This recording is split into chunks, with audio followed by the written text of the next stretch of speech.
മരണവും കണ്ണുനീരും വിറ്റ് തിന്നുന്ന ചില നാറിയ പ്രമുഖ മാധ്യമങ്ങൾ എന്നൊക്കെ പറയുന്ന ചിലരോട് തന്നെയാണ്. കഴിഞ്ഞ ദിവസം നമ്മുടെ അതുല്യ കലാകാരൻ ശ്രീനിവാസൻ മരണപ്പെട്ടു. രാവിലെ 8:40 അദ്ദേഹം മരിച്ചത്. അദ്ദേഹത്തിന്റെ വിയോഗം ആർക്കും താങ്ങാൻ കഴിയില്ല. അദ്ദേഹത്തെ സ്നേഹിക്കുന്നവർക്കും മലയാള സിനിമയ്ക്കും അദ്ദേഹത്തിന്റെ സുഹൃത്തുക്കൾക്കും ഒന്നും താങ്ങാൻ കഴിയില്ല. അതിലുപരി അദ്ദേഹത്തിന്റെ കുടുംബത്തിന് അത് താങ്ങാൻ കഴിയുന്ന ഒന്നല്ല. കാരണം അദ്ദേഹത്തിന്റെ 2 മക്കളും സിനിമയിൽ അഭിനേതാക്കളും അല്ലെങ്കിൽ പല മേഖലകളിലും കഴിവ് തെളിയിച്ചവരാണെങ്കിലും അവരുടെ അച്ഛനാണ് അവരുടെ മുന്നിൽ മരിച്ചു കിടക്കുന്നത്. ക്യാമറ കണ്ണുകൾ മുഴുവൻ ഈ മക്കളുടെ കണ്ണിലേക്കും മക്കൾ കരയുന്നതിലേക്കും അമ്മ പിന്നെ കരഞ്ഞുകൊണ്ട് മകന്റെ തോളിലേക്ക് വീഴുന്നതിലുമൊക്കെ സൂം ചെയ്ത് ഇത് നാട്ടുകാർക്ക് കാണിച്ചു കൊടുക്കുന്നതിൽ എന്ത് സുഖമാണ് നിനക്കൊക്കെ കിട്ടുന്നത്. ആരെങ്കിലും മരിച്ചു എന്ന് കണ്ടു കഴിഞ്ഞാൽ പിന്നെ കുറെ ക്യാമറകളും ഒക്കെയായി അവരുടെ സ്വകാര്യത പോലും ഒന്ന് നോക്കാതെ അവർക്ക് സ്വകാര്യത പോലും ഇല്ല. മരണപ്പെട്ട് കഴിഞ്ഞാൽ സ്വന്തം ഭർത്താവിന്റെ അടുത്തിരുന്ന് ഒന്ന് നെഞ്ച് തല്ലി പൊട്ടിക്കരയണം. അതുവരെ തന്നോടൊപ്പം ഉണ്ടായിരുന്ന ആൾ തൊട്ടടുത്ത നിമിഷം മുതൽ ഇല്ല എന്ന് ആ സ്ത്രീ മനസ്സിലാക്കുമ്പോൾ നെഞ്ച് പൊട്ടി ഒന്ന് കരയാൻ അവർക്ക് കഴിയില്ല. കാരണം ചുറ്റും ക്യാമറകളാണ്. ഈ ലൈറ്റുകളും ഈ ക്യാമറ മൈക്കുകളും ഈ ക്യാമറ കണ്ണുകളും ഒക്കെ ഇങ്ങനെ സൂക്ഷ്മമായി നോക്കിക്കൊണ്ടിരിക്കുകയാണ്. ഇതിനിടയ്ക്ക് ഒന്ന് പൊട്ടിക്കരയാൻ കഴിയാതെ ഇരിക്കുന്ന എത്ര പേരെ നമ്മൾ ഇതിനു മുൻപ് കണ്ടിട്ടുണ്ട്. ഈ കെവിൻ നീനു ആ സംഭവം കേരളത്തിലെ ജനങ്ങൾക്ക് മുഴുവൻ അറിയാവുന്ന കെവിൻ മരിച്ച സമയത്ത് ഇതുപോലെ തന്നെയാണ്.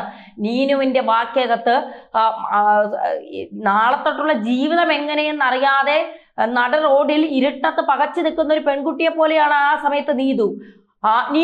ആ പെൺകൊച്ചിന്റെ വാക്യകത്ത് മൈക്കും കുത്തിക്കയറ്റുന്ന ഒരു മാധ്യമപ്രവർത്തകരുടെ മുഖം ഇന്നും എനിക്ക് ഓർമ്മയുണ്ട്. ആ കുഞ്ഞിനോട് ചോദ്യങ്ങൾ ചോദിക്കുന്ന ആ സ്ത്രീയുടെ ഒരു മാനസികാവസ്ഥ എന്തായിരിക്കും എന്ന് ചിന്തിച്ചിട്ടുണ്ടോ? പക്ഷെ പറയുമ്പോൾ മുൻനിര ചാനലുകളല്ലേ, അവർക്ക് എന്തുമാകാം, അതൊന്നും പ്രശ്നമില്ല. ഓൺലൈൻ മാധ്യമങ്ങളെ ആവുമ്പോൾ നാണം കെടുത്താൻ പിന്നെ എന്താ പറയുക, ഈ ഇതൊക്കെ ഓൺലൈൻ അല്ലേ, ഇവന്മാർ ഇതല്ലേ, ഇതിനപ്പുറവും കാണിക്കും എന്നൊക്കെ പറയും. പക്ഷേ ഈ ഓൺലൈൻ മാധ്യമങ്ങൾ ഇതിനിടയിൽ ഉണ്ടില്ല എന്ന് പറയുന്നില്ല. പക്ഷേ ഇത്രത്തോളം നാണം കെട്ട പരിപാടികൾ നിങ്ങൾ കാണിക്കരുത്. കാരണം ഇന്നലെ ധ്യാൻ ശ്രീനിവാസന്റെ ജന്മദിനം കൂടിയായിരുന്നു. അച്ഛന്റെ വിയോഗം മകന്റെ പിറന്നാൾ ദിനത്തിൽ എന്നൊക്കെ പറഞ്ഞ് എഴുതുമ്പോൾ ഈ ചടങ്ങുകളൊക്കെ കഴിഞ്ഞ് ഈ മക്കൾ അത് കാണുമ്പോൾ അവർക്കുണ്ടാവുന്ന ഒരു മാനസിക അവസ്ഥയെക്കുറിച്ച് നിങ്ങൾ ആലോചിച്ച് നോക്കുക. ആ ചെറുപ്പക്കാരൻ ഇനി ജീവിതത്തിൽ അവന്റെ എത്രയൊക്കെ അവൻ മരിക്കുന്നത് വരെയുള്ള ജന്മദിന ആഘോഷം അല്ലെങ്കിൽ ആ തീയതി വരുമ്പോൾ അവൻ ഓർമ്മ വരുന്നത് അവന്റെ അച്ഛന്റെ മുഖമായിരിക്കും. ധ്യാൻ ശ്രീനിവാസൻ ഒരു അഭിമുഖത്തിൽ പറയുന്നത് കേട്ടു, എനിക്ക് ഈ ലോകത്ത് മറ്റെന്തിനെക്കാളും വലുത് എൻ്റെ അച്ഛനാണ്. അയാൾ പറയുന്നതാണ്. ഒരുപക്ഷെ അയാളുടെ ഭാര്യയെയും മകളെയും ഒക്കെ കാളിലും അയാൾക്ക് ഏറ്റവും വലുത് അയാളുടെ അച്ഛനാണ്. അതുപോലെ തന്നെയാണ് വിനീത് ശ്രീനിവാസനും. ഇവരൊക്കെ അവരുടെ കണ്ണ് നിറയുന്നത് സൂം ചെയ്തെടുക്കുന്നു.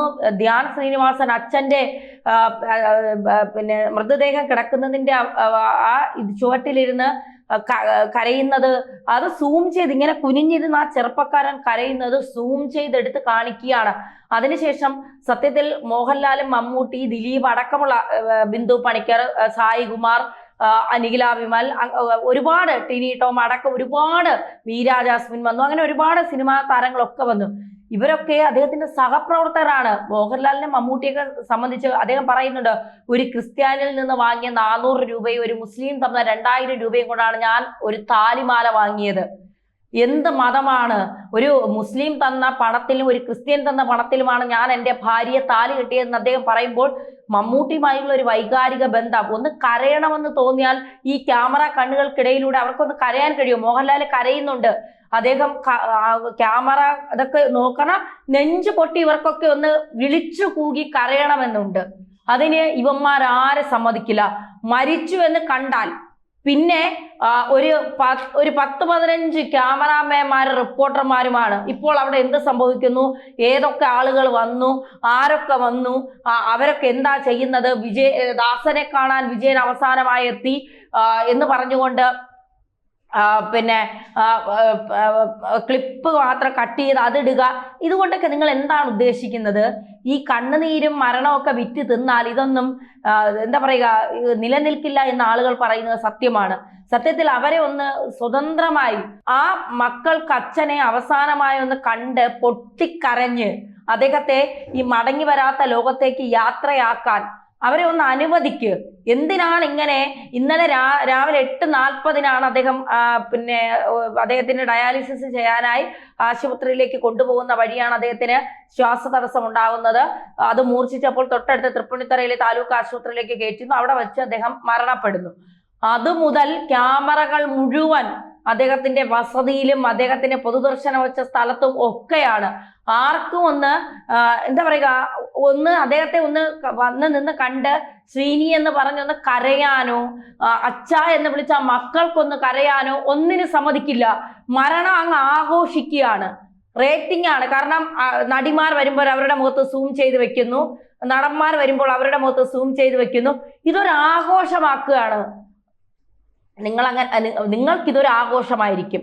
നിങ്ങൾക്കിതൊക്കെ ഇത് റീച്ച് കിട്ടാൻ, നിങ്ങൾക്ക് പെണ്ണ് കേസ്, മരണം, അല്ലെങ്കിൽ പിന്നെ പീഡനം, ഇതൊക്കെ നിങ്ങൾക്ക് പിന്നെ റേറ്റിംഗ് കൂട്ടാനുള്ള വലിയ എന്താ പറയുക സംഭവങ്ങളായിരിക്കും. പക്ഷേ അവിടെ ഒരച്ഛൻ മരണപ്പെട്ട് കിടക്കുമ്പോൾ മറ്റാരെയും നോക്കണ്ട.